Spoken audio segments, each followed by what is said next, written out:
Hello guys, നമ്മുടെ ഈ ഭൂമി ഉരുണ്ടതാകുന്നു, എന്നാൽ നമ്മുടെ ഈ ഭൂമി പരന്നതുമാകുന്നു. അപ്പോൾ നമ്മുടെ ഈ ഉരുണ്ടതും പരന്നതുമായ ഭൂമിയിൽ പല തരത്തിലുള്ള ആൾക്കാരുണ്ട്. പലരും നമ്മളോട് പല കാര്യങ്ങളും നല്ലതാണ്, ഇങ്ങോട്ട് വരൂ, ഇതിലോട്ട് ആകർഷിതയാകൂ എന്ന് പറഞ്ഞ് വിളിച്ചുകൊണ്ടേയിരിക്കും. പക്ഷെ നമ്മൾ എന്ത് ചെയ്യണം? നമ്മൾക്ക് നല്ലതാണ് എന്ന് തോന്നുന്നവ മാത്രമേ നമ്മൾ സ്വീകരിക്കാവൂ, അതിലോട്ട് മാത്രമേ നമ്മൾ ആകർഷകരാകാവൂ. മനസ്സിലായോ?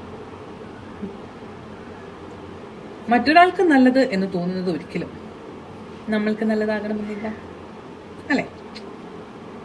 നമ്മുടെ മനസ്സിന്, നമ്മുടെ ആത്മാവിന് ഏറ്റവും സന്തോഷം നൽകുന്ന കാര്യങ്ങൾ എന്തോ അതിൽ മാത്രം ആകൃഷ്ടരാകുക.